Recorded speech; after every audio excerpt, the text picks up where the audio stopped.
तो standard electrode potential देख लेते हैं अभी, जो आपका इसमें लास्ट हमने अभी खत्म किया है, ये था आपके पास ऑक्सीडेशन स्टेट। अब स्टैंडर्ड इलेक्ट्रोड पोटेंशियल्स में क्या क्या वेरिएशन अपने पास रहती है, तो स्टैंडर्ड इलेक्ट्रोड पोटेंशियल की वेरिएशन को आप लोग समझना।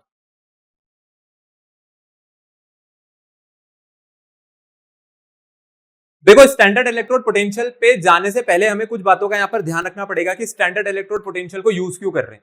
ठीक है, अभी तक जितना पढ़ करके आए हैं पहले उसको एक बार समझेंगे कि इसको हमें क्यों पढ़ाया गया और इलेक्ट्रोड पोटेंशियल सबसे आखिरी में क्यों आता है। इलेक्ट्रोड पोटेंशियल से भी आपके पास कई ऐसी चीजें हैं जहां पर आप एक्सेप्शनल वैल्यूज देखोगे जो कि क्वेश्चन के लिए इंपॉर्टेंट है। सबसे पहले यहां पर बात करते हैं आयोनाइजेशन एनर्जी की।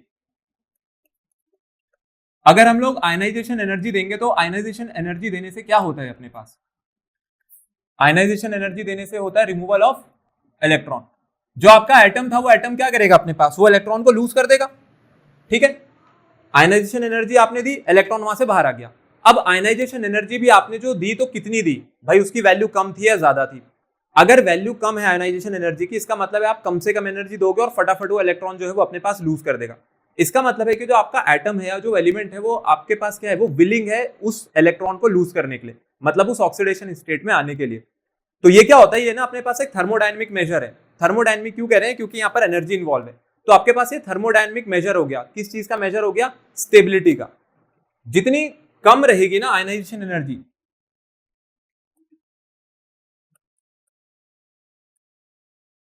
अगर आयनाइजेशन एनर्जी लेसर है तो आयनाइजेशन एनर्जी का सीधा सीधा जो रिलेशन है वो स्टेबिलिटी ऑफ कंपाउंड से है।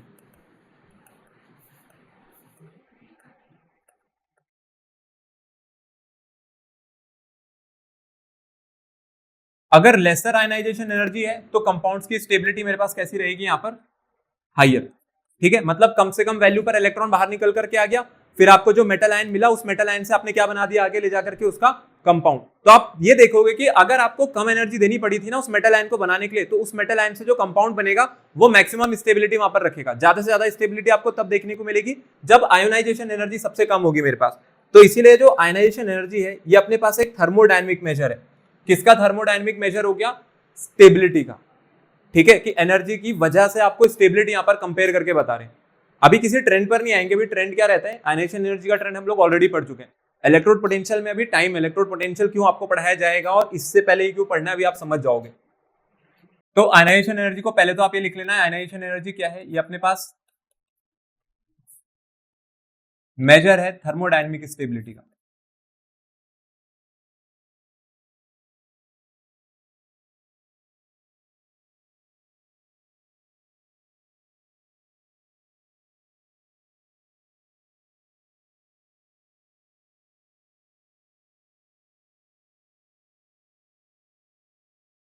ठीक है, थर्मोडायनेमिक स्टेबिलिटी कैसे, लोअर वैल्यू, अगर लेसर वैल्यू है आयनाइजेशन एनर्जी की तो कह रहे हैं कि वहां से बनने वाले जो कंपाउंड्स हैं उनकी अपने पास जो स्टेबिलिटी है वो मैक्सिमम निकल करके आएगी।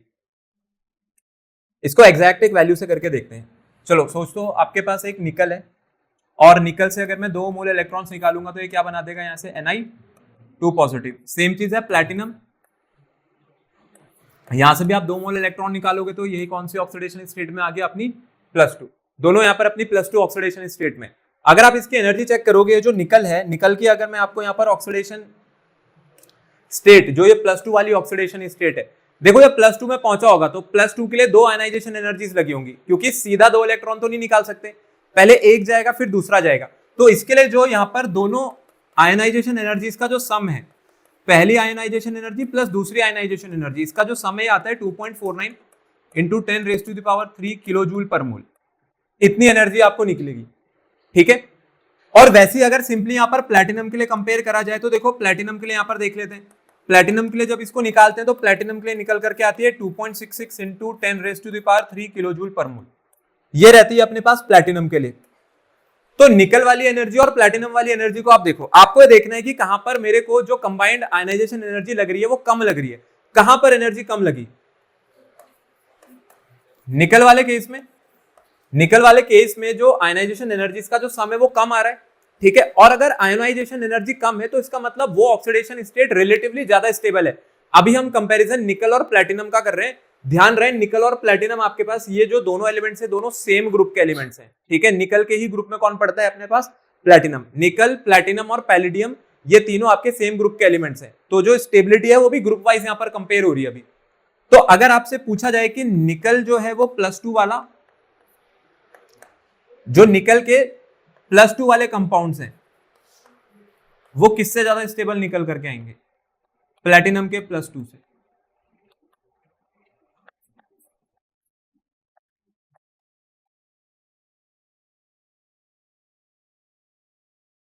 ठीक है, जो अपने पास निकल +2 वाले कंपाउंड है वो किससे ज्यादा स्टेबल है? प्लेटिनम +2 कंपाउंड से। और ऐसा क्यों कह पा रहे? क्योंकि इसके अपने पास जो आयोनाइजेशन एनर्जीज है, या मैं कहूं कि निकल को आपको +2 तक ले जाने में जो एनर्जी लगी वो कम आ रही है as compare to platinum. Values आपको याद नहीं रखनी, ऐसा नहीं है कि आपसे कोई वैल्यू वहां पर पूछ लेगा कि हमें वैल्यू लिख के दिखाओ। ये सभी आपको इसलिए पढ़ाया जा रहा है ताकि आप टोटल जो एनर्जी की वैल्यू है निकालना सीख सको। देखो, अगर आप निकल और प्लेटिनम को ना +4 के लिए कंपेयर करोगे तो एक बार +4 में भी देख लो। यहां पर इन दोनों को एक बार +4 ऑक्सीडेशन स्टेट तक ले जाते हैं। अगर आप +4 ऑक्सीडेशन स्टेट तक ले जाओगे तो निकल के लिए जो एनर्जी निकल करके आएगी ना, ये एनर्जी रहती है अपने पास 11.26 इंटू 10⁻³ किलोजूल पर मोल, और इसके लिए लगभग अपने पास रहती है 9.44 इंटू 10⁻³ किलोजूल पर मोल। अब अगर आप दोनों वैल्यूज को कंपेयर करोगे ना, अब यहाँ पर जो ट्रेंड है वो बदल जाएगा। क्यों बदल जाएगा? क्योंकि देखो प्लेटिनम की जो एनर्जी की वैल्यू इस बार वो कम आ रही है, +4 तक ले जाने के लिए जो टोटल आयोनाइजेशन एनर्जी लग रही है वो प्लेटिनम के लिए कम लग रही है, और किसके लिए ज्यादा लग रही है? निकल के लिए। तो अब कौन ज्यादा स्टेबल है? +4 में कौन ज्यादा स्टेबल दिखेगा आपको? प्लेटिनम। तो देयरफॉर जो प्लेटिनम 4 के कंपाउंड्स है ना वो ज्यादा स्टेबल होंगे निकल 4 से। ठीक है, और निकल के जो +4 वाले कंपाउंड्स है इसलिए वो ज्यादा नोन भी नहीं होते हैं। बहुत कम ऐसे कंपाउंड्स हैं जो निकल में आप कभी देखोगे। जैसे एक प्लेटिनम के कंपाउंड का अगर हम लोग एग्जांपल लें तो प्लेटिनम का एक कंपाउंड हो सकता है K2PtCl6। अगर आप इसको देखोगे K2PtCl6 को, ये जो कंपाउंड है, इस कंपाउंड में जो प्लेटिनम है वो +4 में है। अगर आप इसी के करस्पॉन्डिंग निकल के लिए ऐसा कंपाउंड बनाना चाहोगे तो इसके करस्पॉन्डिंग निकल में कोई कंपाउंड एग्जिस्ट नहीं करेगा जो आपको यहाँ पर +4 में देखने को मिले।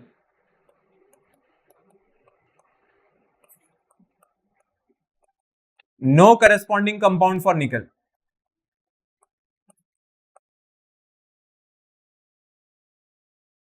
देखो अब होता क्या है कि ये जितनी भी आप यहाँ पर वैल्यूज पढ़ रहे हो, ये वैल्यूज किस चीज के बारे में बता रहे हैं आपको?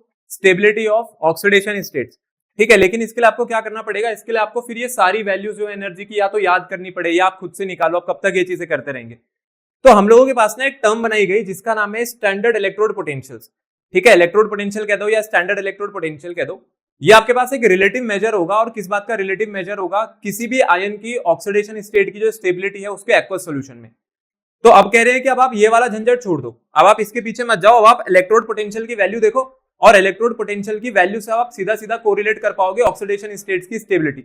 पर वो किसके अंदर रहेंगी? एक्वस सॉल्यूशन में, एक्वस स्टेट में, जो कि अभी आप लोगों ने इलेक्ट्रोकेमिस्ट्री में पढ़ा था। तो अब इस चीज को आप समझना कि ये हो कैसे रहा होगा। तो यहां से आपका जो टॉपिक है वो शुरू होता है इलेक्ट्रोड पोटेंशियल्स। अभी कोई ट्रेंड की बात नहीं करेंगे, पहले इलेक्ट्रोड पोटेंशियल वाली चीज को समझते हैं। देखो, आपके पास किसी भी मेटल आयन को बनाने के लिए सबसे पहले वो सॉलिड रहेगा। मुझे कहां तक ले जाना है इसको? M पॉजिटिव एक्वस तक। ठीक है, जैसे आपके पास इलेक्ट्रोड होती थी ना, सॉलिड इलेक्ट्रोड होती थी। सॉलिड इलेक्ट्रोड में जैसे जिंक आपने देखा था, जिंक के इलेक्ट्रोड से Zn2 पॉजिटिव आयंस बनते थे और जाकर के किसमें गिर जाते थे? अपने एक्वस सॉल्यूशन में। तो अब ये वहां पर हो रहा है। पर अगर आप इस चीज को करोगे तो देखो यहां पर क्या होगा, इस चीज के लिए आपको मल्टीपल स्टेप्स में जाना पड़ेगा, ये एक स्टेप में तो होगा नहीं। तो उसके लिए जो टोटल स्टेप्स लगते हैं, वहां पर जो टोटल एनर्जी लगती है, पहले उसको देखना कौन कौन सी एनर्जी अपने को लगती है। आयनाइजेशन एनर्जी आपको चाहिए होगी, प्लस एक चाहिए होगा आपको इंथैल्पी ऑफ सब्लिमेशन, फिर उसके साथ साथ एक लगेगी इंथैल्पी ऑफ हाइड्रेशन। ठीक है, इन तीनों ही इंथैल्पीज का जब आप सम कर दोगे तो यहां से मिलेगी आपको टोटल एनर्जी की वैल्यू। ठीक है, टोटल एनर्जी की वैल्यू का मतलब है किसी सॉलिड मेटल एटम को एक्वस आयन तक ले जाने के लिए उसके ये सारी एनर्जी आपको देनी पड़ेगी। पहले सब्लिमेशन एनर्जी देते हैं, फिर आयोनाइजेशन एनर्जी देते हैं, और उसके बाद कौन सी एनर्जी देते हैं उसको? हाइड्रेशन। वैसे हाइड्रेशन इंथैल्पी रिलीज होती है, कब रिलीज होती है? जब उसका आयन अपने पास वाटर में डिसॉल्व होता है। तो ये टोटल एनर्जी की वैल्यू यहां से आपको मिलेगी। ठीक है, इसको सिंपली अपने पास रिलेट किया जाएगा किसके साथ, इलेक्ट्रोड पोटेंशियल के साथ। ठीक है, इसको हम लोगों को इलेक्ट्रोड पोटेंशियल के साथ रिलेट करके देखना है और वहां से अपने को ये बताना है।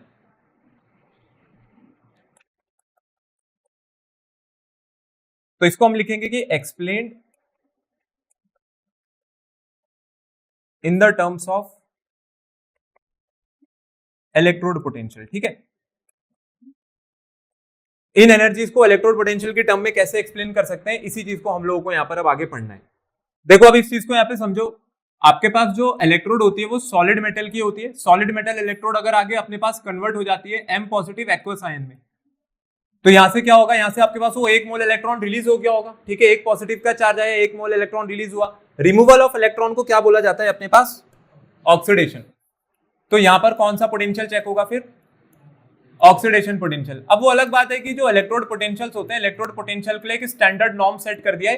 कहते हैं भाई कोई भी ऑक्सीडेशन पोटेंशियल की बात नहीं करेगा, सिर्फ रिडक्शन पोटेंशियल की बात करना, ताकि यूनिफॉर्मली हम लोग चीजों को असेस कर सकें।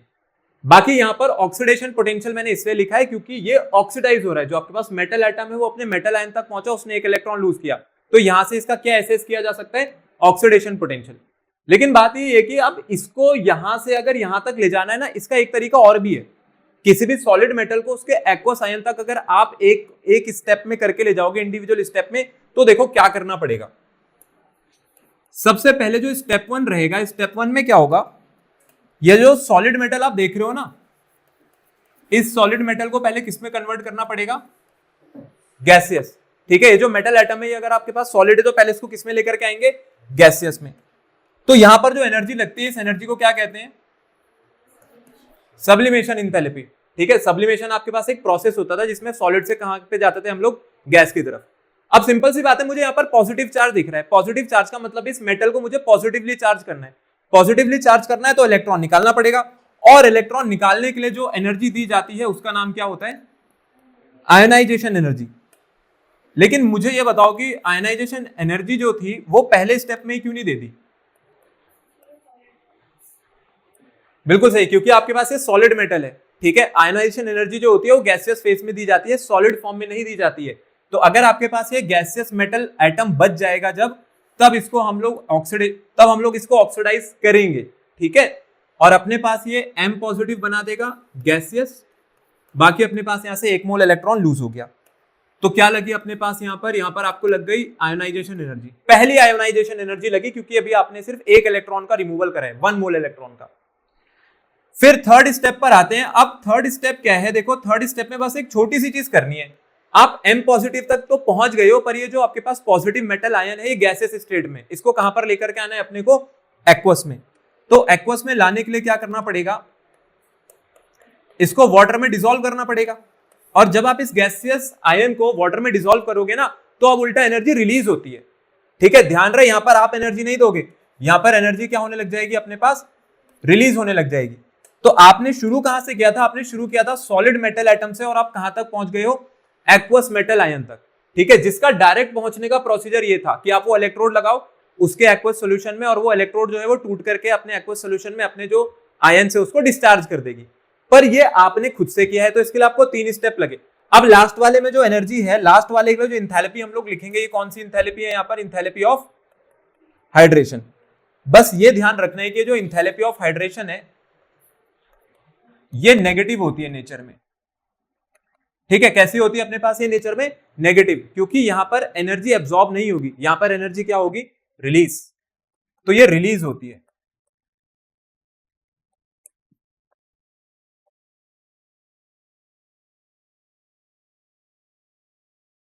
जिस वक्त आपके पास ये जो पॉजिटिव गैसियस आयन है, जब ये वाटर में डिसॉल्व हो रहा होगा ना, तो उस वक्त ये अपने पास क्या हो रही थी, रिलीज हो रही थी, इसलिए नेगेटिव है नेचर की।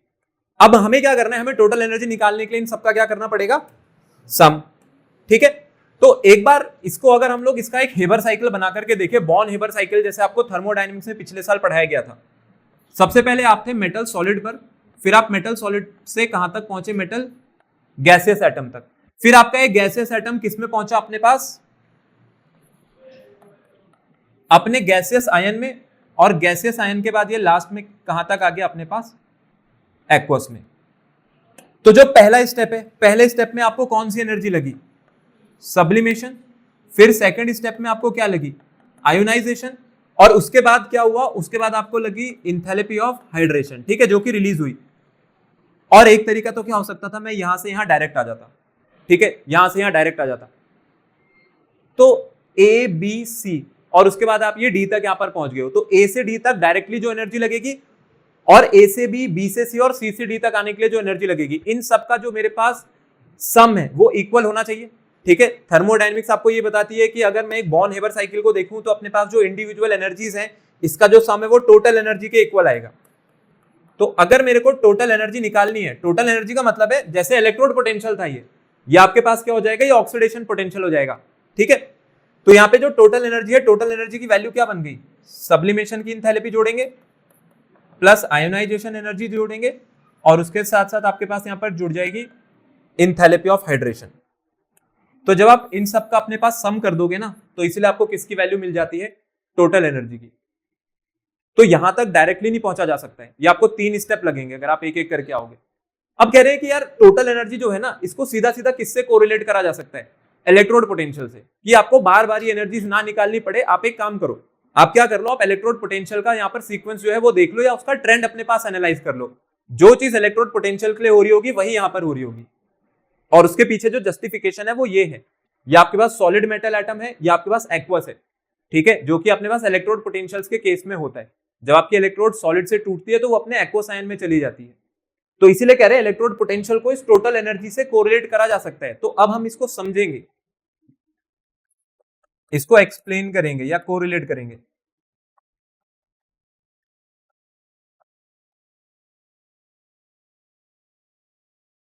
और किससे करेंगे, इलेक्ट्रोड पोटेंशियल से, ठीक है। देखो नेक्स्ट देखते हैं, अभी इंथैल्पी चेंज जो अभी अभी आप लोगों ने पढ़ा है, डेल्टा एच का मतलब हो गया मेरे पास इंथैल्पी चेंज। अब हम लोग इंथैल्पी चेंज को किससे कोरिलेट करेंगे, अपने पास स्टेबिलिटी से। और स्टेबिलिटी किसकी होगी, ऑक्सीडेशन स्टेट की, किसके अंदर, अपने एक्वस सॉल्यूशन में। देखो अभी आपने जो टोटल एनर्जी निकाला था ना, जो टोटल एनर्जी का चेंज निकाला था, आप कह रहे हैं टोटल एनर्जी चेंज की रिस्पेक्ट में आपको समझाना है कि जो ऑक्सीडेशन स्टेट है वो कितनी ज्यादा अपने पास स्टेबल है एक्वस सॉल्यूशन में। ध्यान रहे इसकी वैल्यू जितनी कम होगी, स्टेबिलिटी की वैल्यू उतनी अपने पास ज्यादा होगी। डेल्टा एच का मतलब क्या है, टोटल एनर्जी चेंज। ये अपने पास टोटल एनर्जी चेंज था जो अभी आप निकाल करके आए हो, जिसमें आपने सब्लिमेशन की एनर्जी जोड़ी, आयोनाइजेशन एनर्जी जोड़ी, और उसके साथ साथ हाइड्रेशन इंथैल्पी जोड़ी। इसका सम जितना कम आएगा उतनी ज्यादा स्टेबल वो ऑक्सीडेशन स्टेट निकल करके आएगी अपने एक्वस सॉल्यूशन में। देखो एक्वस सॉल्यूशन में जब कोई पहुंच जाएगा ना, उसके बाद भी क्या हो सकता है, उसके बाद भी मैं उसको इलेक्ट्रॉन दे करके वापस उससे जो ऑक्सीडेशन स्टेट है वो हटा सकता हूं। कहने का मतलब ये हो रहा है, जैसे कोई अपने पास पहुंच गया Cu पॉजिटिव में, अब Cu पॉजिटिव को वापस इलेक्ट्रॉन मिल जाएगा तो ये किस में आ जाएगा, कॉपर में। तो इसका मतलब है कि ये Cu पॉजिटिव ना रेजिस्ट करे, किस चीज के लिए रेजिस्ट करे, वापस कॉपर में जाने के लिए। तो अगर इसकी अपने पास ये ऑक्सीडेशन स्टेट ज्यादा स्टेबल होगी ना, तो अब ये कॉपर की तरफ जाने के लिए क्या करेगा, ये इलेक्ट्रॉन गेन इंथैल्पी लगेगी इसको, इलेक्ट्रोड पोटेंशियल्स से अब कोरिलेट करेंगे किसको, स्टेबिलिटी को। और किसकी स्टेबिलिटी है ये अपने पास, ऑक्सीडेशन स्टेट की, of metal ion in aqueous solution. Electrode potential जितना लेसर है ना, उतना आपके पास फायदा है। अच्छा, इलेक्ट्रोड पोटेंशियल में भी कौन से इलेक्ट्रोड पोटेंशियल की बात कर रहा हूं मैं, रिडक्शन पोटेंशियल्स। और अगर आप लोगों को ध्यान हो तो जो रिडक्शन पोटेंशियल्स वो कैसे हुआ करते थे मेटल आयंस के लिए, वो नेगेटिव हुआ करते थे। तो मैं बोल रहा हूं कम होना चाहिए ये, इसकी वैल्यू कैसी होनी चाहिए, यहां पर लेसर होनी चाहिए। अगर ये लेसर होगा तो स्टेबिलिटी कैसी होगी मेरे पास, हायर, ठीक है। क्योंकि अगर टोटल एनर्जी चेंज कम है, टोटल एनर्जी चेंज कम है, तो कह रहे हैं इलेक्ट्रोड पोटेंशियल जो है ना, मींस जो रिडक्शन पोटेंशियल है उसकी वैल्यू भी कम निकल करके आएगी। और ये जो रिडक्शन पोटेंशियल है कम निकल करके आ रहा है, इसका मतलब है जो नेगेटिव वैल्यू है वो ज्यादा है। इट मींस कि जो इलेक्ट्रोड पोटेंशियल है वो कैसा है, वो मोर नेगेटिव है। बस ये बात आप ध्यान रखना कि इलेक्ट्रोड पोटेंशियल मेरे पास कैसा होना चाहिए, मोर नेगेटिव। जितना ज्यादा नेगेटिव होगा उतनी अच्छी बात है। एग्जाम्पल के लिए जैसे कहीं पे -6, -4, -2 लिखा हुआ है, तो -6, -4, -2 में सबसे छोटा नंबर कौन सा है अपने पास, -6। तो ये सबसे लेसर वैल्यू है, और यहां पर सबसे हाईयर वैल्यू कौन सी है, -2। क्योंकि नेगेटिव में नंबर जितना छोटा हो जाता है, नेगेटिव में आपके पास नंबर जितना छोटा हो जाएगा उसका मैग्नीट्यूड उतना कम है, इसलिए कह रहे हैं जितनी ज्यादा नेगेटिव वैल्यू है उतना कम आपके पास रिडक्शन पोटेंशियल है, और उतनी ज्यादा स्टेबल क्या निकल करके आएगी अपने पास, वो ऑक्सीडेशन स्टेट। हम लोग टोटल इंथैल्पी जो चेंज था, टोटल इंथैल्पी चेंज को कोरिलेट कर रहे थे यहां पर स्टेबिलिटी से। किसकी स्टेबिलिटी थी अपने पास, ये ऑक्सीडेशन स्टेट की, और ऑक्सीडेशन स्टेट की स्टेबिलिटी वो भी किसके अंदर, एक्वस सॉल्यूशन के अंदर। ठीक है, टोटल इंथैल्पी चेंज जो है, टोटल इंथैल्पी चेंज को कोरिलेट किया जा रहा था स्टेबिलिटी से, stability of oxidation state in aqueous solution. अब अपने पास जो टोटल इंथैल्पी चेंज था, टोटल इंथैल्पी चेंज हम लोगों ने 3 फैक्टर्स के हिसाब से पढ़ा है। कह रहे हैं ionisation energy plus enthalpy of sublimation, और तीसरी चीज क्या थी अपने पास, enthalpy of hydration.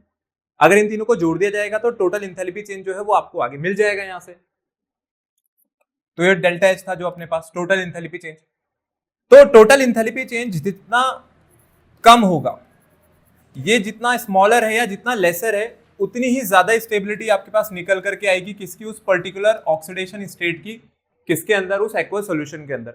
Oxidation state की स्टेबिलिटी का मतलब है वो कोई सी भी हो सकती है, जनरली +2 की बात करते हैं हम लोग इस चैप्टर में, +2 वाली हो या +3 वाली हो, तो वो जो एक्वस आयन है वो एक्वस आयन ना उसी +2 में ही रहना चाहेगा, वो आगे +2 से ना वापस +3 की तरफ जाना चाहेगा और ना ही वो वापस अपने उस सॉलिड मेटल की तरफ जाना चाहेगा। यह है यहाँ पर कहने का मतलब स्टेबिलिटी से, ऑक्सीडेशन स्टेट की जो स्टेबिलिटी की बात हो रही है। ठीक है, आज इसके ट्रेंड को भी हम लोग देखेंगे कि ट्रेंड यहाँ पर कैसे चेंज होता है अपने पास। अब ये जो इंथैल्पी चेंज है, ये इंथैल्पी चेंज के लिए ना क्या करते हैं, अब आपको इलेक्ट्रोड पोटेंशियल पढ़ाएंगे। तो इलेक्ट्रोड पोटेंशियल जो है, इलेक्ट्रोड पोटेंशियल क्या है, ये आपके पास एक मेजर है।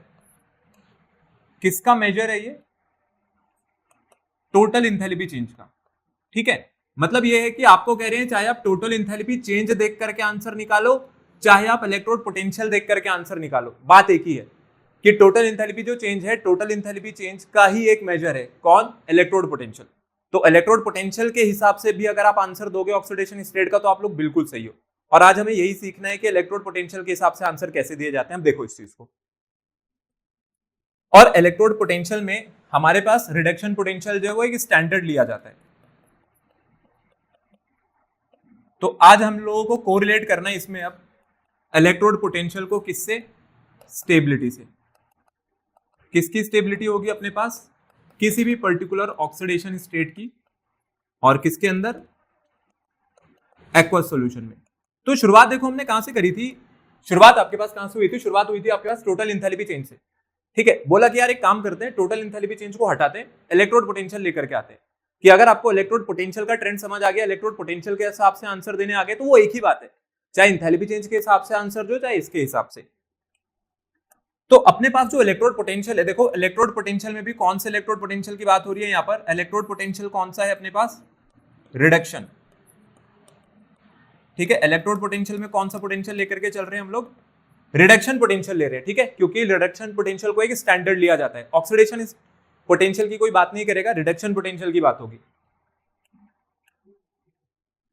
जैसे टोटल इंथैल्पी चेंज जितना कम होगा वैसे ही उतनी स्टेबल आपके पास ऑक्सीडेशन स्टेट आएगी। सिमिलरली यहां पर भी है, जितना कम आपके पास रिडक्शन पोटेंशियल है, जितनी छोटी वैल्यू है रिडक्शन पोटेंशियल की, उतनी आपके पास हाईयर ऑक्सीडेशन स्टेट वो स्टेबल है, वो हाईयर स्टेबल है ऑक्सीडेशन स्टेट। तो इलेक्ट्रोड पोटेंशियल कैसा होना चाहिए मेरे पास, लेसर होना चाहिए।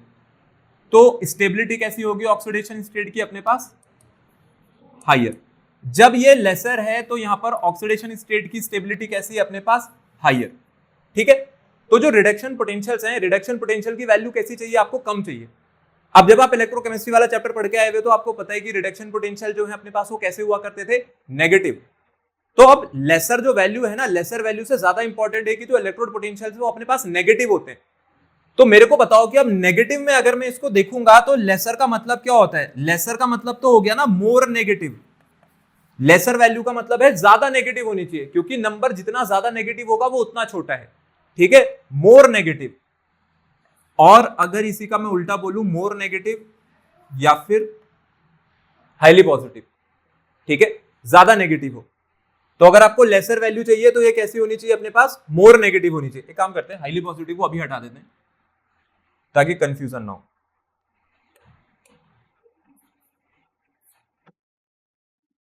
तो लेसर इलेक्ट्रोड पोटेंशियल या lesser reduction potential means more negative value चाहिए। मोर नेगेटिव वैल्यू चाहिए तो ऑक्सीडेशन स्टेट कैसी होगी अपने पास? हाइयर। ज्यादा नेगेटिव चाहिए, ठीक है, ज्यादा नेगेटिव रहेगी तो हाइयर होगी। और अगर आपके पास ये वैल्यू पॉजिटिव की तरफ जा रही है, पॉजिटिव की तरफ जाने का मतलब है इलेक्ट्रोड पोटेंशियल क्या हो रहे हैं अपने पास? बढ़ रहे हैं। अगर बढ़ेंगे ना तो स्टेबिलिटी लूज कर देगा। कहां स्टेबिलिटी लूज कर देगा? अपनी उस पर्टिकुलर एक्वस सॉल्यूशन में। वो ऑक्सीडेशन स्टेट स्टेबिलिटी अपने पास लूज करने लग जाएगी। तो अगर पॉजिटिव वैल्यू आ रही है किसकी? रिडक्शन पोटेंशियल की,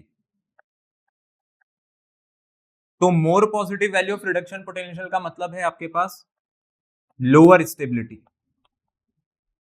किसकी है ये लोअर स्टेबिलिटी? ऑक्सीडेशन स्टेट की, ठीक है, उस पर्टिकुलर टाइम पर इन एक्वस सॉल्यूशन। तो ये बात अपने को ध्यान रखनी है कि मोर पॉजिटिव वैल्यू जो है, जो वैल्यू ज्यादा पॉजिटिव है रिडक्शन पोटेंशियल में, उसके कारण स्टेबिलिटी कैसी हो रही है अपने पास? कम हो रही है। तो आप ये चाहोगे कि जो वैल्यू है ना रिडक्शन पोटेंशियल की, वो नेगेटिव में ही रहे और नेगेटिव में भी हाईली नेगेटिव रहे। जितना हाईली नेगेटिव रहेगी ऑक्सीडेशन पोटेंशियल, वो अपने पास जो ऑक्सीडेशन स्टेट है वो उतनी ज्यादा स्टेबल निकल करके आएगी उस पर्टिकुलर टाइम पे। पहले आप इस वाली चीज को नोट करो, फिर आगे देखते हैं इसको रिडक्शन और ऑक्सीडेशन के टर्म में। अगर आपको ये समझ आ जाएगा तो आप सारे क्वेश्चन कर लोगे, क्योंकि कोई वैल्यू रटनी नहीं होती है। यहाँ पे सिर्फ और सिर्फ ये प्योर कॉन्सेप्ट है। एक छोटी सी टेबल है आगे और एक इसमें ग्राफ होता है। देखो अब बात ना ध्यान से सुनना। अब आपको जो रिडक्शन पोटेंशियल बताया जाएगा इसको ध्यान से समझना मैं क्या चीज कह रहा हूं, क्योंकि अब ई नॉट के टर्म्स में लिखा हुआ होगा ये। आप लोग इलेक्ट्रोकेमिस्ट्री पढ़ चुके हो, आप लोगों को पता है कि अपने पास इलेक्ट्रोकेमिस्ट्री में रिडक्शन पोटेंशियल्स कैसे लिखे हुए होते थे? ई नॉट, ठीक है। ये कोई अपने पास मेटल आयन है, अगर ये 2 पॉजिटिव में है तो ये दिखा रहे हैं कि 2 पॉजिटिव से रिड्यूस होकर के कहां जा रहा है अपने पास? प्योर जो मेटल एटम है उसमें बन जाएगा, ठीक है, मतलब न्यूट्रल एटम, +2 से न्यूट्रल में चला गया। तो रिडक्शन पोटेंशियल्स ऐसे लिखे जाते हैं। अगर कोई भी ई नॉट इस तरीके से लिखा जाएगा तो इसका मतलब किसकी बात हो रही है अपने पास? रिडक्शन पोटेंशियल की। और ऑक्सीडेशन पोटेंशियल कैसे लिखते हैं? अगर मेरे को ऑक्सीडेशन पोटेंशियल लिखना होगा तो लिखा ई नॉट ही होगा, पर पहले एम आएगा और उसके बाद क्या लिखा होगा? M2 पॉजिटिव लिखा होगा। अगर ऐसा लिखा आता है तो इसका मतलब क्या है? ये कौन सा पोटेंशियल है अपने पास? ऑक्सीडेशन पोटेंशियल, ठीक है। पोटेंशियल का मतलब होता है टेंडेंसी, तो ऑक्सीडेशन पोटेंशियल का मतलब है टेंडेंसी टू गेट ऑक्सीडाइज और रिडक्शन पोटेंशियल का मतलब है टेंडेंसी टू गेट रिड्यूस्ड। तो पहली वाली जो बात है और जो दूसरे वाली बात है ना, वो एक तरीके से सेम है भी और नहीं भी है। रिडक्शन अगर मैं M2 पॉजिटिव का रिडक्शन कराऊंगा तो ऐसे ही तो होगा, ये इसका एक्वस आयन रहा होगा +2, उसने 2 मोल इलेक्ट्रॉन्स वहां पर ऐड कराए होंगे और उससे क्या बन गया होगा मेरे पास? Neutral metal atom. ऑक्सीडेशन में ना इसका उल्टा हुआ है, ऑक्सीडेशन में सॉलिड मेटल एटम है, इससे 2 मोल इलेक्ट्रॉन लूज हुए होंगे और ये क्या बन गया होगा? M2 पॉजिटिव अपने एक्वस में। तो अगर आप देखोगे तो ये दोनों ही चीजें ना एक दूसरे के सिमिलर है, ठीक है। अगर एक फॉरवर्ड है तो दूसरे वाली बैकवर्ड है। रिडक्शन में होता है एडिशन ऑफ इलेक्ट्रॉन और ऑक्सीडेशन में क्या होता है अपने पास? Removal of electron. तो हम लोगों को क्या करना है, हम लोगों के पास जो ज्यादातर क्वेश्चन होंगे ना वो हमेशा इसके लिए होंगे, रिडक्शन पोटेंशियल्स में, ऑलवेज वो रिडक्शन पोटेंशियल में ही नपरे होंगे। तो ऑक्सीडेशन पोटेंशियल और रिडक्शन पोटेंशियल में फर्क समझ आया, ठीक है। अब ध्यान रहेगा कि आगे जो भी बात होगी, आपकी बुक में ग्राफ बना हुआ है, आपकी बुक में टेबल बनी हुई है, सारी रिडक्शन पोटेंशियल के लिए बनी हुई है, ऑक्सीडेशन पोटेंशियल के लिए नहीं है वहां पर।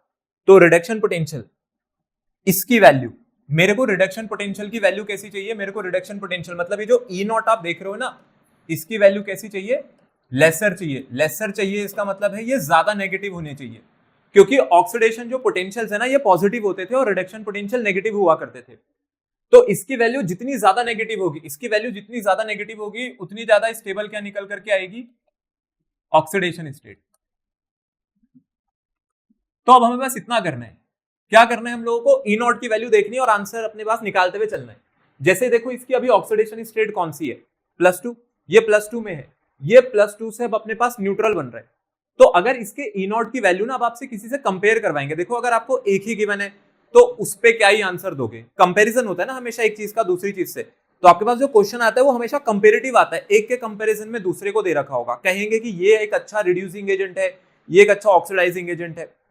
अब आप पढ़ के जाओगे रिडक्शन और ऑक्सीडेशन और पूछ लेंगे एजेंट, ठीक है, जिसका ऑक्सीडेशन होता है, जिसका ऑक्सीडेशन होता है, ये कौन सा एजेंट है अपने पास?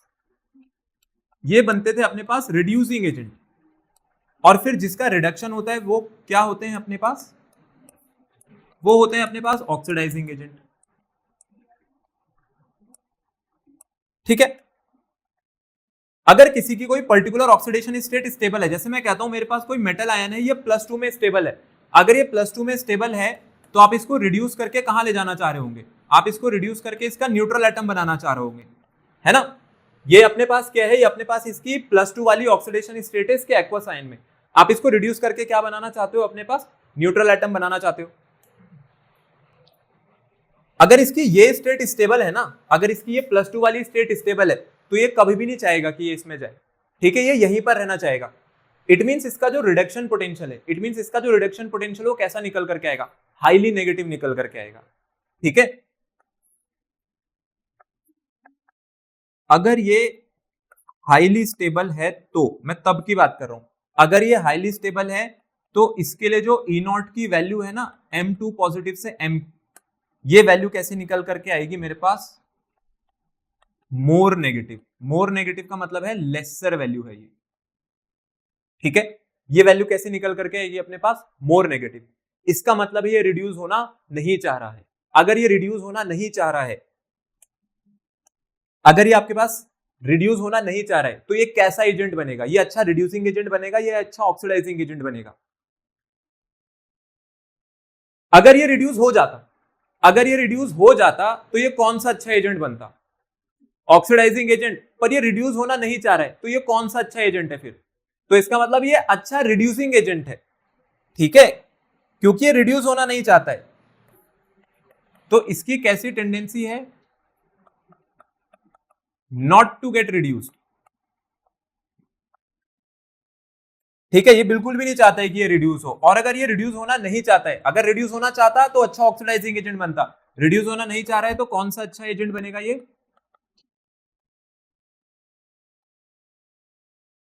ये गुड रिड्यूसिंग एजेंट बनेगा। ठीक है, अच्छा रिड्यूसिंग एजेंट बनेगा क्योंकि ये ऑक्सीडाइज होना चाहता है। ठीक है, आई बात समझ में? ये क्या होना चाहता है अपने पास? ऑक्सीडाइज। यहां से यहां आना चाहता है, क्योंकि जब ये यहां से यहां आया तो इसने देखा कि भाई मैं ज्यादा स्टेबल हूं, और जब ज्यादा स्टेबल हो गया तो अब +2 को छोड़ेगा नहीं, वहीं रहेगा। इसीलिए तो मना कर रहा है, कह रहा है मुझे वापस यहां मत भेजो। इसलिए इसकी रिडक्शन पोटेंशियल की वैल्यू कैसे निकल करके आ रही है? ज्यादा नेगेटिव निकल करके आ रही है। तो इसकी +2 इसके एक्वस में ज्यादा स्टेबल है। अब इसी को हम लोग ग्राफ से और टेबल से समझेंगे, बस आप लोग ये चीज ध्यान रखना ताकि आप क्वेश्चंस का आंसर कर सको। तो पहले ये नोट कर दो। चलो फिर अब इसको अपने पास समराइज कर लेते हैं, जितना भी अभी तक हम लोग यहाँ पर देख करके आए हैं। अगर आपके पास E0 की वैल्यू, जैसे मैं M2 पॉजिटिव से M की तरफ जा रहा हूं, अगर ये वैल्यू आपके पास लेसर है, लेसर होने का मतलब है कैसी है? मोर नेगेटिव या फिर लेस पॉजिटिव। ठीक है, मोर नेगेटिव या फिर लेस पॉजिटिव। जो नंबर नेगेटिव में ज्यादा है वो पॉजिटिव में कम होगा, क्योंकि कभी कभी ये पॉजिटिव में भी आ सकता है। तो आपके माइंड में दोनों चीजें रहनी चाहिए, मोर नेगेटिव या फिर लेस पॉजिटिव।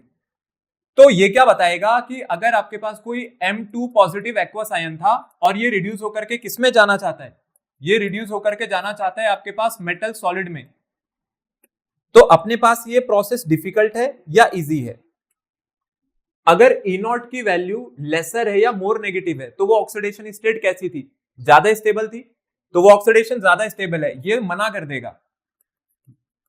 तो बहुत ही डिफिकल्ट है आपके लिए। क्या चीज डिफिकल्ट रहेगी यहां पर? इस M2 पॉजिटिव को कहां तक ले जाना? न्यूट्रल तक। लेकिन अगर अब मैं इसका उल्टा बोल दूं, इसका उल्टा क्या है? इसका उल्टा पता है क्या हो सकता था? इसका उल्टा ये हो सकता है कि अगर आप मेटल सॉलिड में से 2 मोल इलेक्ट्रॉन माइनस करके क्या बनाना चाहो? M2 positive aqueous ion. तो उल्टा ये चीज कैसी है यहां पर? ये इजियर है, मींस ऑक्सीडेशन करना। ठीक है, क्यों? क्योंकि जब E0 की वैल्यू लेसर होती है तो इसकी ऑक्सीडेशन स्टेट कैसी है? यहां पर हाईली स्टेबल है। कैसी है ऑक्सीडेशन स्टेट आपके पास? हाईली स्टेबल है। तो वो +2 को छोड़ के जाएगा ही नहीं। अब वो आया ही +2 में इसलिए था क्योंकि वो स्टेबल था। तो अब ये अपने पास रिडक्शन कराने से मना कर देगा अपना। ठीक है, लेकिन अगर मैं इसका उल्टा कहूं कि आपके पास जो सॉलिड मेटल था उसको M2 पॉजिटिव में लाना, ये आपके लिए आसान है। क्यों आसान है? क्योंकि ये +2 में कैसा है अपने पास? ज्यादा स्टेबल है। आई बात समझ में? फिर सेकंड चीज, अगर इसी तरीके से हम लोग एक सेकंड कंक्लूजन निकालें तो सेकंड कंक्लूजन क्या हो सकता है, यही रिडक्शन पोटेंशियल, अगर यही रिडक्शन पोटेंशियल आपके पास लेसर नहीं होगा तो कैसा होगा, फिर ये हाइयर होगा, ठीक है। और अगर वैल्यू हाइयर है तो इसका मतलब है वो कम नेगेटिव है, लेस नेगेटिव और मोर पॉजिटिव, ठीक है, लेस नेगेटिव या फिर मोर पॉजिटिव। और अगर आप इसको इधर पे जोड़ेंगे, अब देखो यहां पर भी ये रिडक्शन वाला पॉइंट पढ़ते हैं, फिर से +2 को किस में लेकर के आते हैं अपने पास, रिड्यूस करा करके इसका सॉलिड मेटल एटम बनाते हैं, या जो न्यूट्रल, जो आपके पास न्यूट्रल एटम है। पहले प्रोसेस डिफिकल्ट था ना, अब ये प्रोसेस कैसा हो जाएगा आपके लिए, इजी हो जाएगा। क्यों? क्योंकि अगर आपके पास इसकी वैल्यू हाइयर हो गई, ई नॉट की वैल्यू हाइयर होने का मतलब है कैसी है अपने पास, ये लेस नेगेटिव है, लेस नेगेटिव है तो ये ऑक्सीडेशन स्टेट बिल्कुल भी स्टेबल नहीं है। ये ऑक्सीडेशन स्टेट कैसी है अपने पास, ये हाईली अनस्टेबल है, और हाईली अनस्टेबल है तो फटाफट इस ऑक्सीडेशन स्टेट को ये छोड़ना चाहेगा। तो अब आपके लिए ये पहला वाला प्रोसेस जो है ये इजियर हो गया। और इसी का अगर मैं उल्टा बोलूं, इसी का उल्टा बोलेंगे तो क्या हो जाएगा, न्यूट्रल एटम को अगर मेरे को 2 पॉजिटिव बनाना था तो ये वाली चीज कैसी हो जाएगी मेरे लिए, डिफिकल्ट, क्योंकि वो नहीं आना चाहता है। किस में नहीं आना चाहता है, +2 में। उसको पता है मैं +2 में जाऊंगा तो मैं हाईली अनस्टेबल हूं अपनी उस ऑक्सीडेशन स्टेट पे, रिटेन भी नहीं कर पाऊंगा। बस अब यही से ऑक्सीडाइजिंग एजेंट के आंसर, रिड्यूसिंग एजेंट, सबके आंसर आप निकाल सकते हो, बहुत इजीली निकाल सकते हो। देखो अगला ये देख लेते हैं आप लोगों के एनसीईआरटी का ग्राफ है ये, ठीक है, एनसीईआरटी के टेबल है, मतलब ये एनसीईआरटी की जो टेबल दे रखी है आपको ना, ई नॉट की वैल्यू दे रखी है यहाँ पर। और देखो ये सबसे पहले क्या लिखी हुई है यहाँ पर, ये शायद सही से विजिबल नहीं होगा, ये आपके पास पहली आयनाइजेशन इंथैल्पी है, ठीक है, और ये आपके पास सेकंड आयनाइजेशन इंथैल्पी है, और ये जो है ये है मेरे पास इंथैल्पी ऑफ सब्लिमेशन, और लास्ट में क्या दे रखी है, इंथैल्पी ऑफ हाइड्रेशन। ये सब्लिमेशन वाली इंथैल्पी है, ये पहली आयोनाइजेशन है, ये सेकंड आयनाइजेशन है, और लास्ट वाली क्या है, हाइड्रेशन इंथैल्पी, ठीक है। तो इसकी जो ओवरऑल वैल्यू होती है ना, जो टोटल इंथैल्पी चेंज है, देखो सीधा सीधा टोटल इंथैल्पी चेंज को किससे कोरिलेट किया इन्होंने, ई नॉट से, ठीक। अभी यहाँ पर ई नॉट की जो वैल्यूज हैं उस पे अगर ग्राफ पे आएंगे तो वहां से और ज्यादा बेटर समझ के आएगा, लेकिन एक एक्सेप्शन है, वो एक्सेप्शन कौन है यहाँ पर, कॉपर। सबके सब नेगेटिव है, सारे जितने रिडक्शन पोटेंशियल है ना यहाँ पे, सारे रिडक्शन पोटेंशियल नेगेटिव है, एक इकलौता है जो बिल्कुल अलग चल रहा है, और वो कौन है, कॉपर। कॉपर का रिडक्शन पोटेंशियल है तो 0.34, पर ये 0.34 किसमें अपने पास, पॉजिटिव में 0.34 है। ये अपने पास देखो यहाँ पर वैल्यू कितनी बन रही है इसकी, पॉजिटिव में बन रही है 0.34। अब पहला क्वेश्चन तो यहीं से पूछ लेंगे आपसे कि ये कॉपर के साथ ऐसा अनोखा ट्रेंड क्यों देखने को मिल रहा है। चलो पहले फटाफट यहाँ पर ग्राफ स्टडी कर लेते हैं, ठीक है। यहाँ पे जो आप ग्राफ देख रहे हो, इस ग्राफ में क्या है, इस ग्राफ में सारे के सारे जो डी ब्लॉक की पहली सीरीज के एलिमेंट्स हो यहाँ पर लगे हुए एक्स एक्सिस पे, और वाई एक्सिस पर किसकी वैल्यू लगी हुई है अपने पास, ई नॉट की। देखो ई नॉट की वैल्यू को आप देखो, ई नॉट की वैल्यू -2 -1.5 है। मैं जैसे जैसे ऊपर जा रहा हूं, जैसे जैसे हम लोग ऊपर जाएंगे वैसे वैसे ई नॉट की वैल्यू क्या हो रही है अपने पास, पॉजिटिव हो रही है, मतलब बढ़ रही है, ठीक है, बढ़ रही है, सीधी बात है। तो आपने तो ये पढ़ा है ना कि जो नेगेटिव की वैल्यू है, नेगेटिव की वैल्यू ज्यादा नेगेटिव हो, या मैं बोलूं ई नॉट की वैल्यू कम हो, ई नॉट की वैल्यू कम होगी। अगर ई नॉट की वैल्यू कम होगी तो ऑक्सीडेशन स्टेट कैसी निकल करके आएगी, हाईली स्टेबल। यहाँ पे ऐसा कौन है जिसने सबसे हाईली नेगेटिव वैल्यू शो कर रखी है, टाइटेनियम। उसके बाद ये ट्रेंड बढ़ा, ठीक है, फिर अचानक से डिक्रीज कर गया। किसके लिए डिक्रीज कर गया, मैंगनीज के लिए। अभी ये भी देखेंगे कि क्यों करता है ये मैंगनीज पे डिक्रीज। अब इस पे जो ये ट्रेंड है ना, ये ट्रेंड अपने पास या तो सीधा क्यों नहीं जा रहा है, या सीधा डिक्लाइनिंग ही क्यों नहीं जा रहा है, इसके पीछे रीजन क्या है। इसके पीछे रीजन ये है कि अपने पास ये जितनी भी इंथैल्पीज का आप सम करते हो ना, जब इसमें कौन सी इंथैल्पी जुड़ रही है हमेशा, आयोनाइजेशन। तो वो जो आयोनाइजेशन एनर्जी है ना, अगर उसका ट्रेंड, आपको भी पता है कि उसका जो ट्रेंड है वो भी हमारे पास ऐसा ही होता था, तो इसी वजह से यहां पर भी जो ट्रेंड है वो आपको कोई भी एक पर्टिकुलर ट्रेंड नहीं मिलेगा, मतलब इंक्रीजिंग नहीं मिलेगा या डिक्रीजिंग नहीं मिलेगा, पहले इंक्रीज फिर डिक्रीज, फिर इंक्रीज फिर डिक्रीज, क्योंकि आयोनाइजेशन एनर्जी भी ऐसी चल रही थी, तो यहां भी ट्रेंड ऐसे ही चलेगा इलेक्ट्रोड पोटेंशियल का। इसीलिए बोला था टोटल इंथैल्पी चेंज का ही एक मेजर है कौन, अपने पास इलेक्ट्रोड पोटेंशियल, क्योंकि यहां भी आयोनाइजेशन एनर्जीज आ गई, और आयोनाइजेशन एनर्जी का जैसा ट्रेंड था वैसे ही ट्रेंड आपको ई नॉट की वैल्यूज में भी दिख रहा है। तो देखो यहाँ पर मैंगनीज जो है इसकी अचानक से कम हो गई, और उसके बाद कॉपर जो है, ये कॉपर की तो कैसी निकल करके आ रही है, हाईली पॉजिटिव, और उसके बाद ये जिंक की यहाँ पर फिर से कम हो गई। ये जो मैंगनीज है, देखो मैंगनीज के लिए अगर आप चेक करोगे तो मैंगनीज यहाँ पे जो ऑक्सीडेशन स्टेट की बात हो रही है, पहली बात ध्यान रहे कि कौन सा कर्व है आपके पास, ये 2 पॉजिटिव से +2 से न्यूट्रल कर रहे हैं, +2 से न्यूट्रल कर रहे हैं। इसका मतलब है मैंगनीज +2 में रहा होगा, और +2 में कैसी वैल्यू दे रहा है, ज्यादा नेगेटिव दे रहा है। ज्यादा नेगेटिव दे रहा है, इसका मतलब मैंगनीज +2 से वापस मैंगनीज में नहीं आना चाहता है। ये देख रहा है कि मेरी जो +2 स्टेट है वो ज्यादा स्टेबल है, तो वो वापस मैंगनीज नहीं बनना चाहता है। क्यों नहीं बनना चाहता होगा, इसका रीजन कैसे पता चलेगा हमें, जब हम क्या लिखेंगे, इसकी इलेक्ट्रॉनिक कॉन्फ़िगरेशन। मैंगनीज की अगर इलेक्ट्रॉनिक कॉन्फ़िगरेशन लिखी जाए तो क्या हुआ करती थी अपने पास, आर्गन 4s2 3d5, 1 नहीं होती है, 2 होगी ना, क्रोमियम की होती है 4s1 3d5। सही लिखी है, मुझे भी गलत करवाते हो। फिर आ जाते हैं मैंगनीज 2 पॉजिटिव पर। मैंगनीज 2 पॉजिटिव की कॉन्फ़िगरेशन क्या है, 4s0 3d5। तो भाई अब मैंगनीज के पास ना दो ऑप्शन है, एक ऑप्शन 1 है, कहां रहे ये 4s2 3d5 में, और दूसरा ऑप्शन कहां है, ये कहां रहे, सिर्फ 3d5 में रहे, 4s0 कर ले। तो ये देखेगा कि यार मैं यहां ज्यादा स्टेबल हूं, क्योंकि आपको पता है कि ये वाली जो 4s और 3d है ना, इनकी एनर्जी कैसी है, नियरली सेम है, ठीक है। और उसके बाद जब 4s खाली हो गई तो ऑब्वियसली बात है आपके पास जो आउटर मोस्ट शेल है उस पर कोई न्यूक्लियर पुल नहीं लगेगा, तो वहां पे पोटेंशियल एनर्जी का फैक्टर भी खत्म हो गया। अब कौन बचा, बस 3d बचा। 3d आपने हाफ फिल्ड कर दी, बहुत अच्छी बात है। अब इसकी कॉन्फ़िगरेशन जो है, इसकी कॉन्फ़िगरेशन है आपके पास एग्जैक्टली हाफ फिल्ड हो गई। तो ये जो हाफ फिल्ड कॉन्फ़िगरेशन है, ये हाफ फिल्ड कॉन्फ़िगरेशन ही क्या रीजन है आपके पास, ये हाफ फिल्ड कॉन्फ़िगरेशन ही हमारे पास रीजन है इसकी +2 की हायर स्टेबिलिटी का। इसलिए इसने बहुत ही ज्यादा नेगेटिव वैल्यू शो करी है किसकी, अपने पास रिडक्शन पोटेंशियल की। तो इस वजह से therefore E0 value of Mn2 positive से Mn, ये कैसी है अपने पास, ये हाईली नेगेटिव है। तो Mn का जो 2 पॉजिटिव आयन है ना एक्वस सॉल्यूशन में, ये हाइयर स्टेबिलिटी रखता है, ठीक है, ये मोर स्टेबल है अपने पास, इसलिए हो रहा है ये।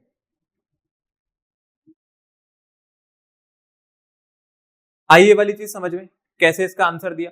बाकी जगह देखो, बाकी जगह पूछेगा नहीं कोई, टाइटेनियम, वेनेडियम, क्रोमियम पे, क्योंकि वहां तो सीधा जा रहा है ऊपर, उस पे क्वेश्चन नहीं आएगा, या तो यहां आएगा या कॉपर पे आएगा, नहीं तो आएगी टेबल।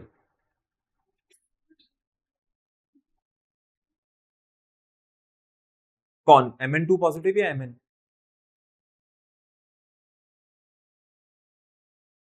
Mn होगा, ये भी इंपॉर्टेंट है, Mn होगा।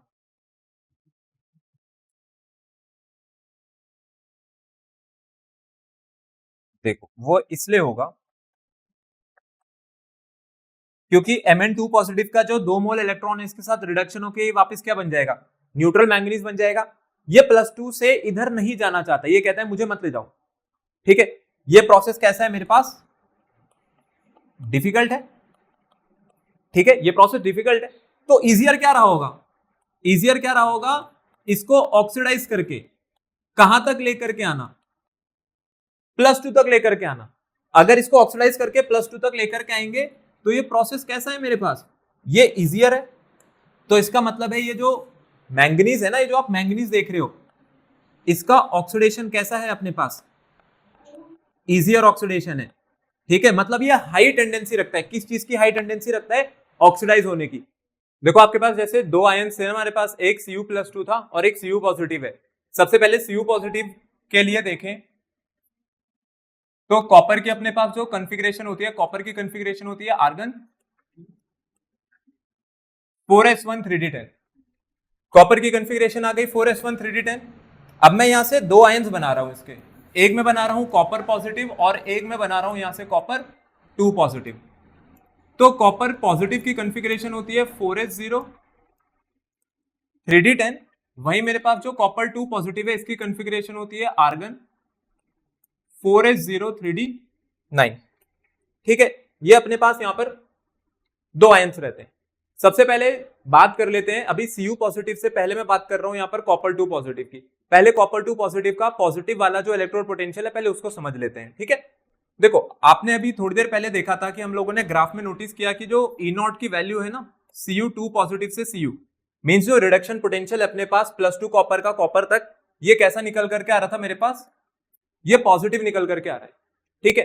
तो अगर आपसे कभी इसका रीजन पूछा जाए कि भाई इसका जो इलेक्ट्रोड पोटेंशियल है पॉजिटिव क्यों है, इलेक्ट्रोड पोटेंशियल में भी कौन सा, रिडक्शन पोटेंशियल पॉजिटिव क्यों है, तो रिडक्शन पोटेंशियल पॉजिटिव होने के पीछे जो रीजन है वो क्या है, हमने कहा था रिडक्शन पोटेंशियल, इलेक्ट्रोड पोटेंशियल क्या है, ये आपके पास एक मेजर है। किसका मेजर है?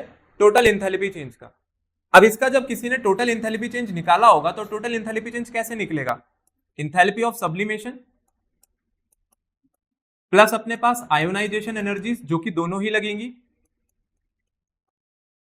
1 भी लगेगी 2 भी लगेगी, क्योंकि +2 तक ले जा रहे हैं। और लास्ट में क्या आएगी मेरे पास? लास्ट में आएगी यहां पर हाइड्रेशन इंथैल्पी।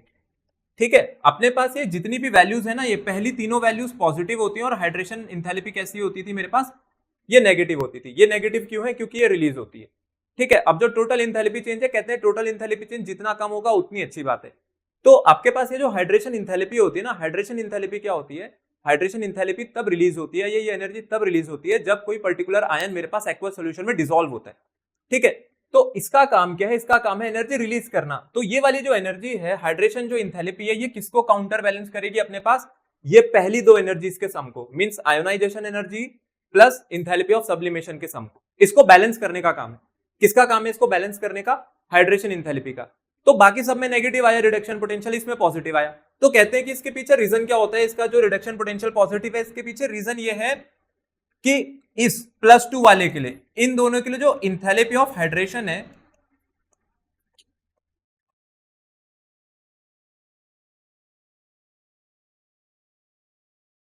ये अपने पास बाकी दो एनर्जीज के सम को काउंटर बैलेंस नहीं कर पाई थी।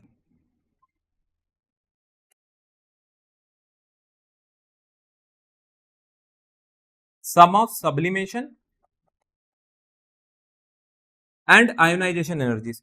तो इसीलिए ना अपने पास ये जो आप इसका रिडक्शन पोटेंशियल देख रहे हो, जो रिडक्शन पोटेंशियल है कॉपर 2 पॉजिटिव का, कैसे निकल कर आ रहा है? पॉजिटिव। तो उसके पीछे रीजन क्या? उसके पीछे रीजन है जो इंथैल्पी ऑफ हाइड्रेशन है वो काउंटर बैलेंस नहीं कर पा रही। किसको काउंटर बैलेंस नहीं कर पा रही है? अपने पास इंथैल्पी के सम को। कौन कौन सी इंथैल्पी का सम? सब्लिमेशन वाली इंथैल्पी और उसके साथ साथ जो दूसरी थी ionisation energy. Sum of enthalpy of sublimation and ionisation energy. तो अगर इलेक्ट्रोड पोटेंशियल पॉजिटिव पूछा जाए, रिडक्शन पोटेंशियल पॉजिटिव पूछा जाए, तो तब तो आप रीजन ये लिखोगे।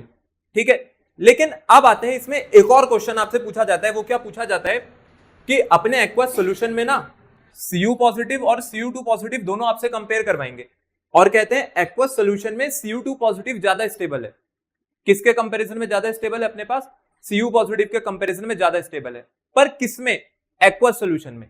ठीक है, अब उसके पीछे जो रीजन है वो हाइड्रेशन एनर्जी है।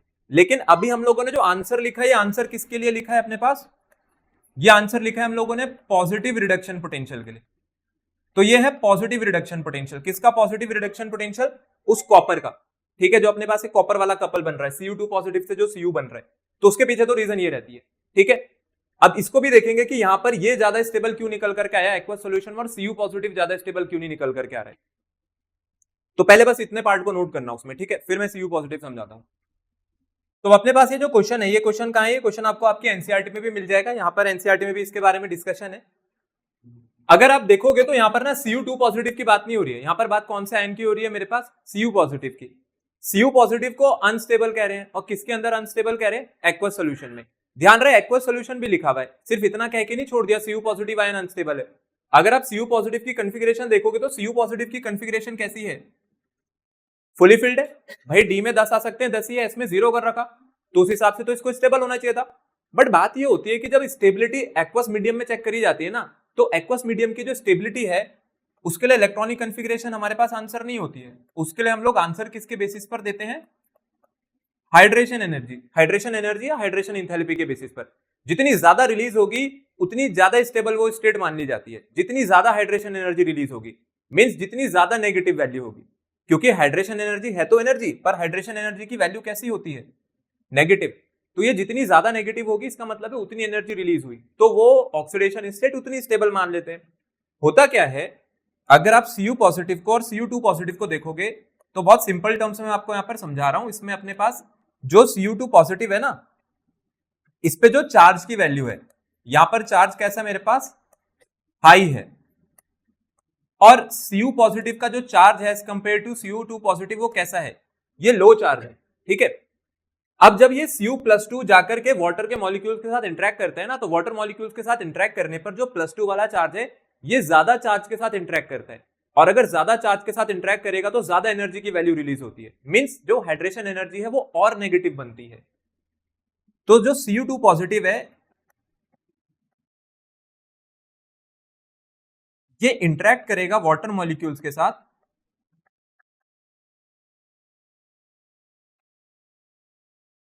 And releases more hydration energy.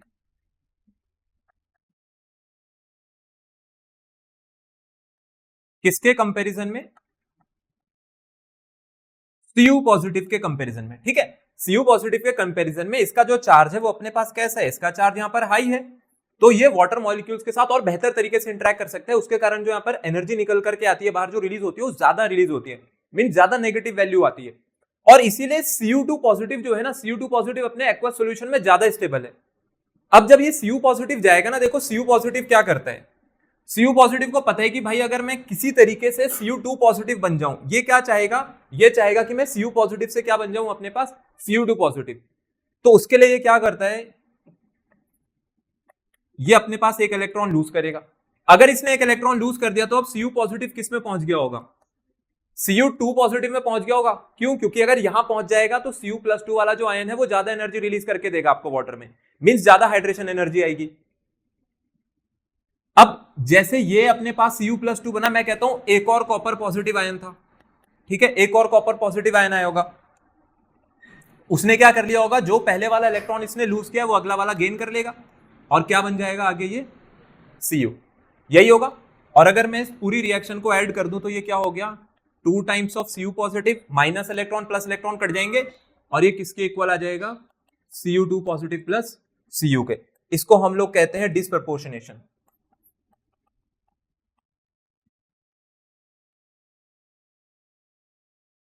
किसका डिसप्रपोर्शनेशन हुआ है यहां पर, Cu पॉजिटिव का। तो यहां पे Cu पॉजिटिव क्या कर रहा है, Cu पॉजिटिव खुद को डिसप्रपोर्शनेट कर रहा है, खुद को तोड़ दे रहा है, और तोड़ करके कहां तक पहुंचा देता है, Cu+2 तक, क्योंकि उसको पता है Cu+2 पर जो हाइड्रेशन एनर्जी है वो ज्यादा है, उसकी वो वाली ऑक्सीडेशन स्टेट जो है वो एक्वस मीडियम में जब जाएगी तो ज्यादा हाइड्रेशन एनर्जी रिलीज करेगी, इसलिए Cu पॉजिटिव ना रह करके Cu पॉजिटिव 2 बन जाता है, +2 बन जाता है।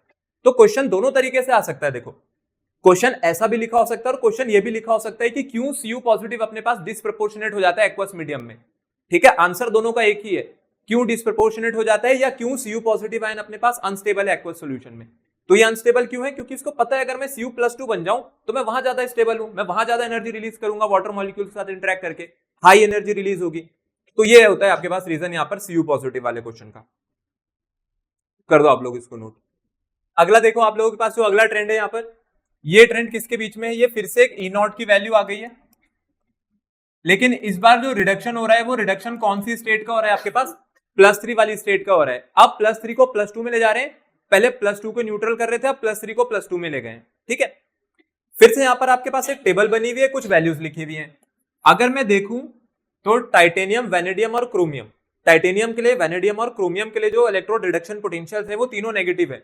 जहां पर नेगेटिव है वहां पे ठीक है, ठीक है, कोई दिक्कत नहीं है, लेकिन जहां पर पॉजिटिव होता है क्वेश्चन वहीं पर आ जाता है। इसका मतलब ये Mn3 पॉजिटिव, Fe3 पॉजिटिव और CO3 पॉजिटिव के रिडक्शन पोटेंशियल है, और ये तीनों ही रिडक्शन पोटेंशियल पॉजिटिव है, और पॉजिटिव रिडक्शन पोटेंशियल बताते हैं आपके पास अनस्टेबल ऑक्सीडेशन स्टेट को, ठीक है। जहां पर आपके पास कोई भी चीज ट्रेंड ब्रेक होता हुआ दिखेगा, कोई एक्सेप्शन आएगी, वही क्वेश्चन आ जाएगा। और अब इसी के बेसिस पर हम लोग देखते हैं आगे यहां पर कुछ क्वेश्चन जो कि आपके पास ऑलरेडी बोर्ड में आ चुके हैं।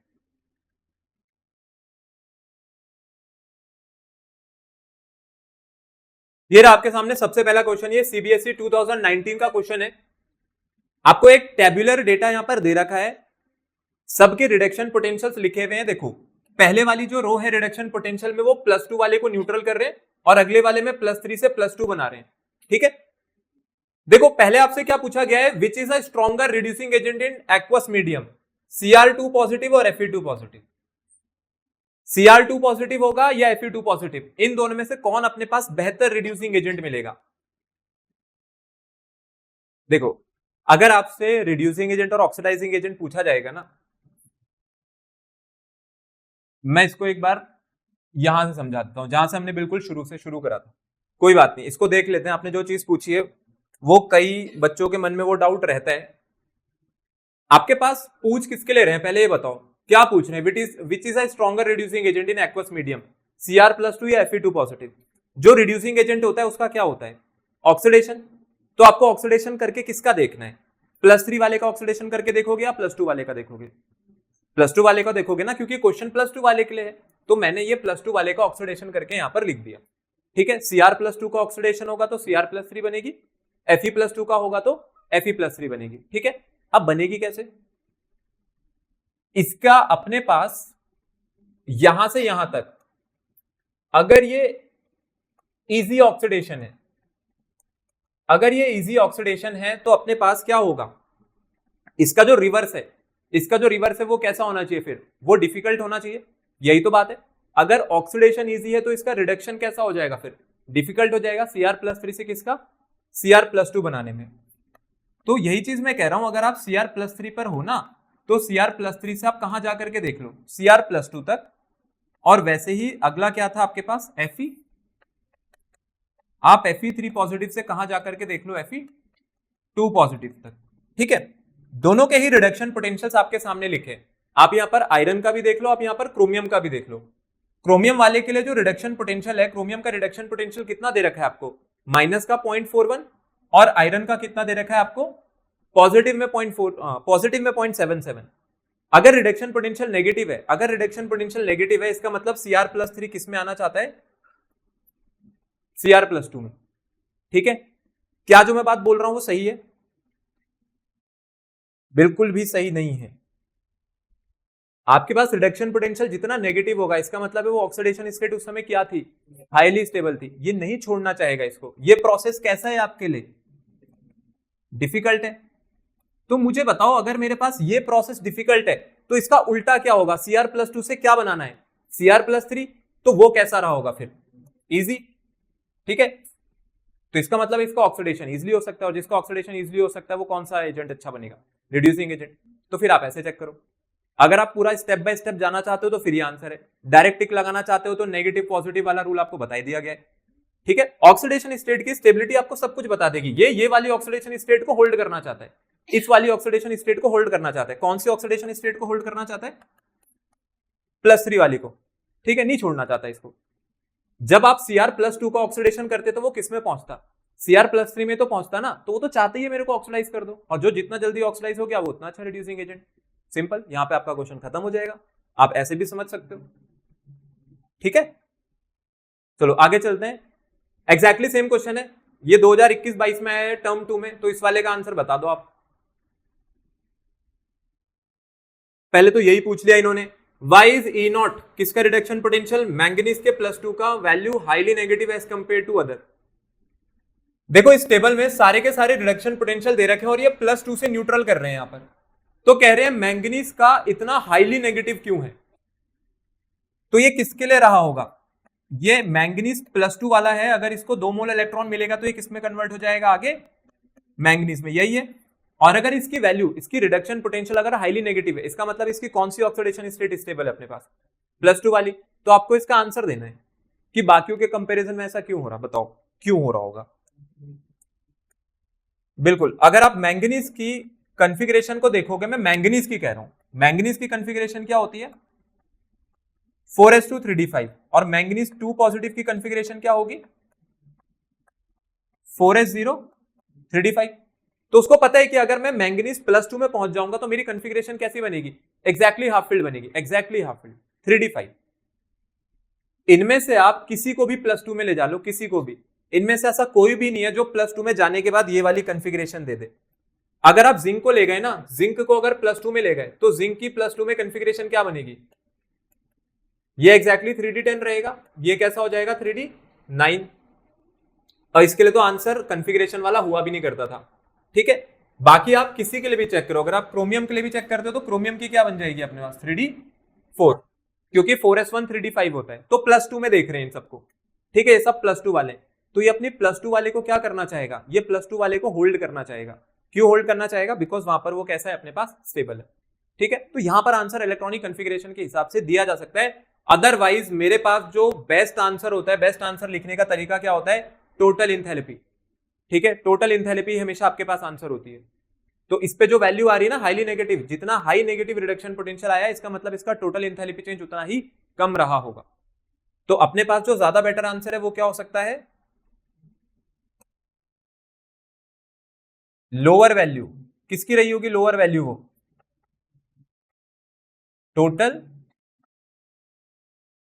इंथैल्पी चेंज की। और कौन सा है वो इंथैल्पी चेंज, जब मैं मैंगनीज को Mn से कहां लेकर के जाऊंगा, Mn2 पॉजिटिव तक, और ये कौन सा होता है एक्वस, और ये कौन सा हुआ करता था अपने पास सॉलिड। तो पहले इसको क्या मिलती थी अपने पास, इंथैल्पी ऑफ सब्लिमेशन, तो ये बना देता मैंगनीज का गैसियस। फिर इसको देंगे दोनों आयनाइजेशन एनर्जी, तो ये क्या बना देगा Mn2 पॉजिटिव, ये भी कौन सा है गैसियस। और इसके बाद यहां पे जब इसको पानी में डिसॉल्व करेंगे तो यहां से क्या रिलीज होगी अपने पास, इंथैल्पी ऑफ हाइड्रेशन। तो लास्ट में बनकर के आता है मैंगनीज 2 पॉजिटिव। ये जो टोटल इंथैल्पी चेंज है, सारी एनर्जी का जो सम है, जितना कम होगा उतना ही स्टेबल कौन सा आपके पास आयन निकल करके आएगा, जो आपने बनाया है। तो टोटल इंथैल्पी चेंज इसका कम है, ठीक है, इसलिए यहां पर ऐसी जो वैल्यू है वो है। और दूसरा आंसर आपके पास इसकी कन्फिग्रेशन भी है, बट जो कन्फिग्रेशन वाला रूल होता है वो कहीं कहीं पर काम करता भी है, कहीं पे नहीं भी करता। जैसे अभी हमने देखा था कहां पर काम नहीं कर रहा था, वो कॉपर वाले के लिए। कॉपर में जबकि उल्टा Cu पॉजिटिव जो है वो ज्यादा स्टेबल है कन्फिग्रेशन के हिसाब से, पर कह रहे नहीं नहीं Cu+2 ज्यादा है, ठीक है। क्यों, क्योंकि वहां पर रीजन लगा दिया उन्होंने हाइड्रेशन एनर्जी, कि हाइड्रेशन एनर्जी काउंटर बैलेंस नहीं कर पा रही है, ये सब चीजें भी होती है। तो आपको सारी चीजें पता होनी चाहिए कि आंसर हम लोगों को किस हिसाब से बना करके देना है। जहां कन्फिग्रेशन बनेगी वहीं पर लिखेंगे, जबरदस्ती नहीं लिखेंगे कुछ।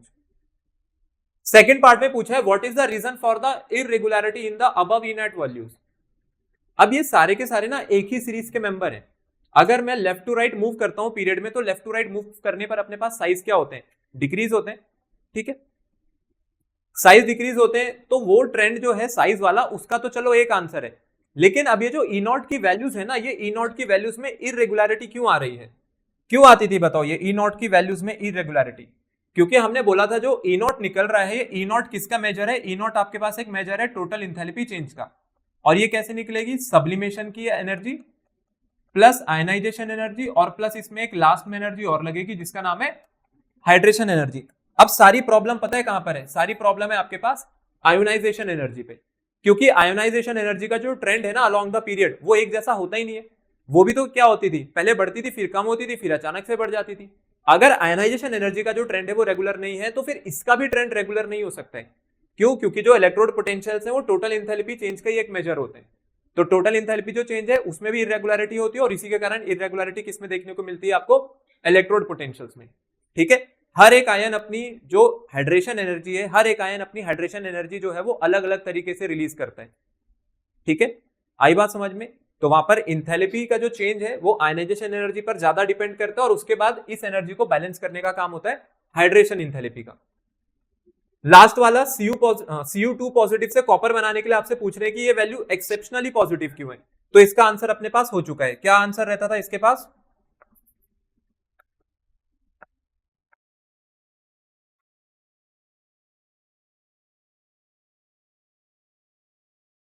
ये क्यों हो रहा है, ड्यू टू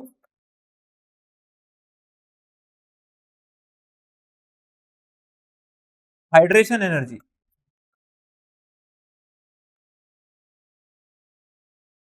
और ये हाइड्रेशन एनर्जी किसकी हुआ करती थी अपने पास, Cu2 पॉजिटिव की, was not able to counterbalance the sum of the previous two energies। और वो सम किसका होता है, सब्लिमेशन का प्लस आयनाइजेशन का, ठीक है। ये इसको काउंटर बैलेंस नहीं कर सकता है। तो ये भी आपका 2021-22 में आया था, जब कोविड वाला टाइम चल रहा था, कोविड वाले टाइम का क्वेश्चन है ये। तब 2 सेमेस्टर में पेपर हुआ करते थे, सेमेस्टर 1 सेमेस्टर 2, तो ये टर्म 2 का क्वेश्चन है।